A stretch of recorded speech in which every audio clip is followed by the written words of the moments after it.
In 1940, Coventry was bombed. It's 4 miles away from me, not very far. 3 years later, my father-in-law, John Diston, was born into poverty.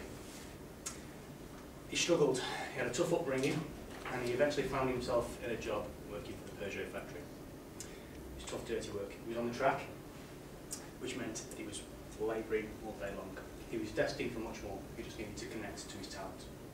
John told me that the benefit that I would find is by connecting to my own talents. And I'd like to think that he's inspired my career. See, I believe that everybody's got talent. And that Warwickshire needs to connect to its talent for the benefit of the individual, for the benefit of the organisation, and for the benefit of the citizens of Warwickshire. By doing this, we'll increase agility, we'll improve workforce performance, and we'll reduce costs. My proposal is that we implement a project which is called Agility Connecting Talent, or the ACT project for short. I'm going to ask you to act now. Why do we need to do anything? Well, Warwickshire isn't alone. We're facing £92 million worth of savings over the next 4 years. We're going to lose 650 jobs, and we're going to close many services.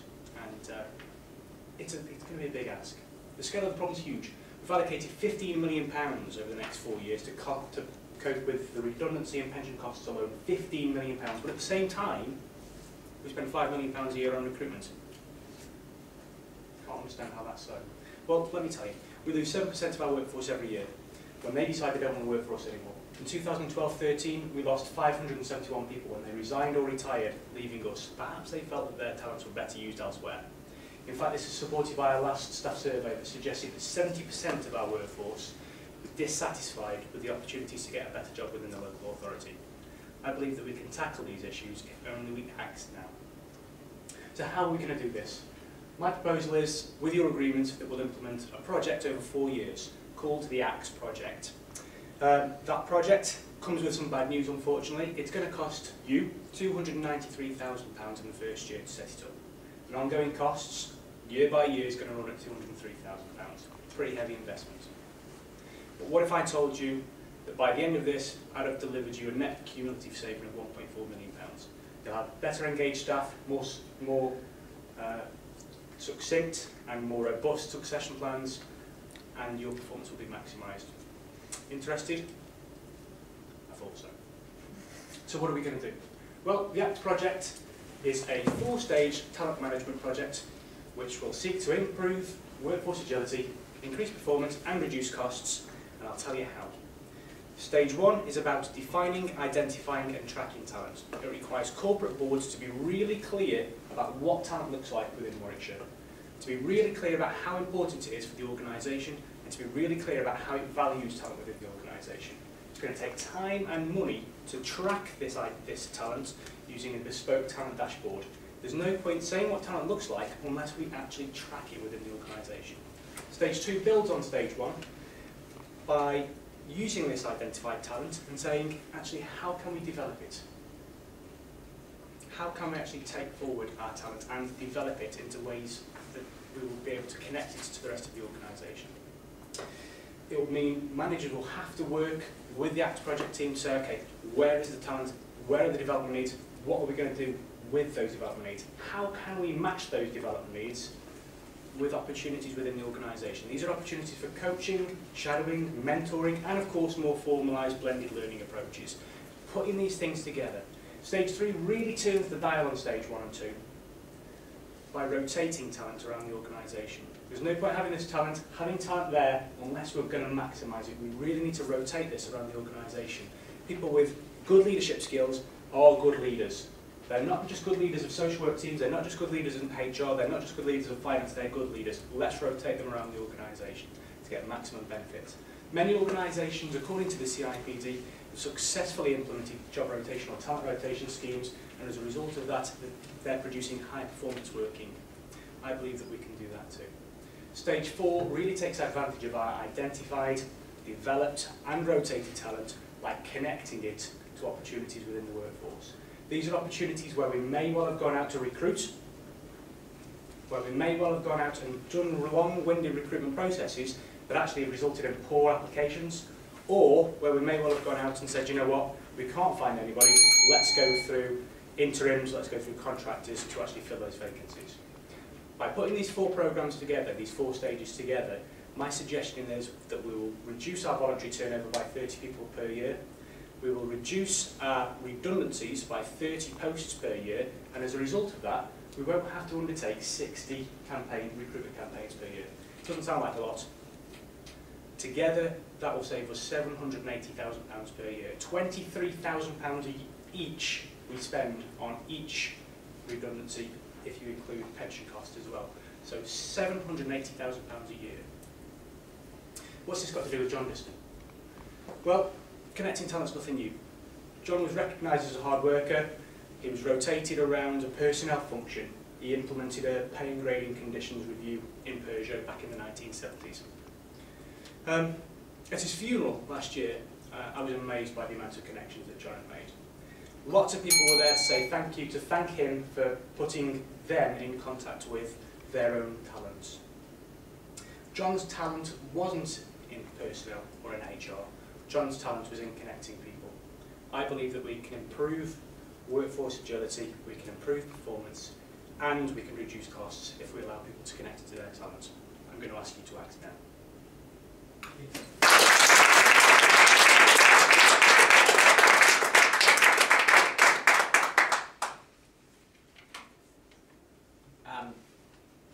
I think you've got one of the hardest stats in the room to follow, Craig, and I think one of the challenges that we've got is from an experience point of view. You know, you've got a lot of experience, and it shows. I think this was a really strong pitch. It was a great pitch.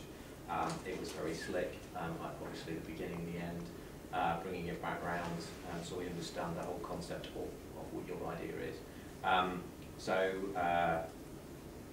You know, I'm passionate about this issue. I completely agree with you. I think there is a disconnect that needs to be looked at. You never mentioned the golden circle, and the audience may not know, but in Craig's pitch, in Craig's present written submission, there is a golden circle. So I'm going to hold that question. I'm interested in the golden circle anyway.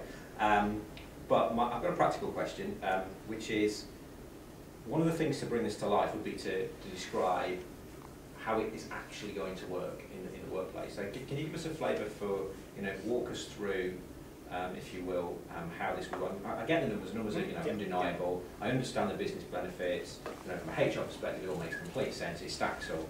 I mean, the costs we could, you know, we could challenge and talk about the costs, but okay, if I'm working in planning or I'm working in environmental health or I'm working in social care, how am I going to connect somebody to their talent? What does it look like? Feel like? Okay.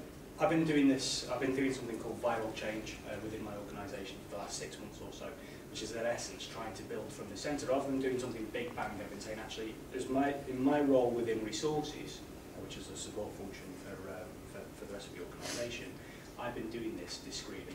I've been working with managers over the last 6 months to actually say, where's your talent, what does it look like? Plot it on a talent grid. Let's see where we can actually rotate some of the talent around the organisation. So I'm actually starting to get some benefits from that already across the resources group. Now, when I started in Warwickshire, the first thing that came to my mind was that it was tribal. Okay, we've got 17 different tribes that don't work together. And what I wanted to do was try and concentrate on the 7 tribes that I was able to work with to say, how can we get you to work together as one solid group as opposed to 7 different tribes? So I've been working with 50 managers. I spent 140 hours over the summer talking to them about talent. And as a result of that, what we're now starting to see is people having different thought processes around not just their own silo of people, their own little tribe, but about saying, actually, do you know what? We've got a project management opportunity here. Who else has got somebody with some project management experience that we can bring in rather than just looking linear down the organisation? It's starting to pay some dividends. What I'm looking to do is actually scope that wide within the rest of the organisation. What's the biggest barrier to success, do you think? Fear. Managers are fearful of letting go of their best staff. And do you think you've got the capacity in the system to do it? I think we can challenge the thinking of the managers, and that's my job. Okay. Golden Circle? Yes. Say any more about that? Yes, the Golden Circle. I used it in my presentation. The Golden Circle is it's a model that was actually Rafaela's team in the West Midlands did a presentation sometime last year on the Golden Circle, which is a notion put forward by this chap called Simon Sinek. It's really well worth having a look at. It's really interesting. A lot of organisations start with what it is that we're going to do. And based on that, they then try and sell the what. Simon Sinek basically says start in the centre, which is why. Get people to understand why you're doing something. People buy the why as opposed to the what. So there's my little drawing. So my presentation was starting off with the why are we actually trying to do something, then how we're going to do it, and then what. So by the time we get to the what, I would hope that you'd be kind of interested in what it was actually trying to say. Craig, assuming we haven't got £1 million to invest over 4 years, is this all or nothing? And if it's not all or nothing, what should we invest something less than £1 million over 4 years?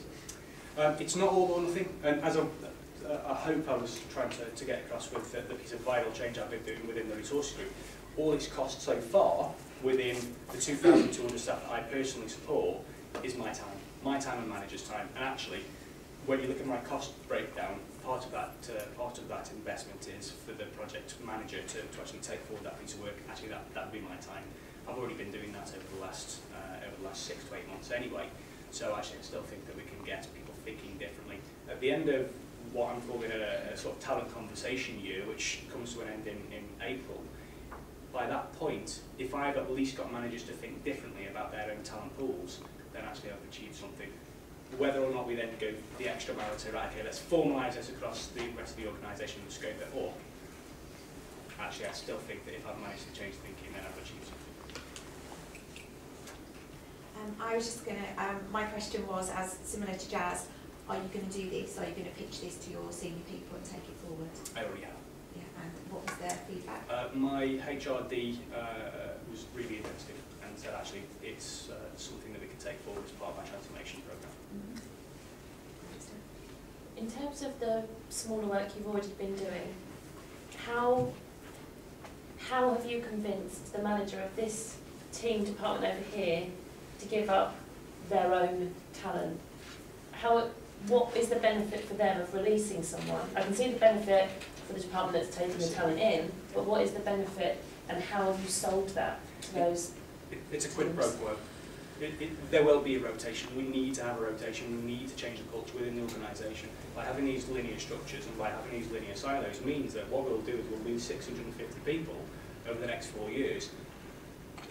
Because of course behind all of those 650 posts as a person, we'll lose those 650 people, and actually some of those really great people could be really great people with really great talents that we just haven't maximised so far. So from my perspective, this is about quid pro quo.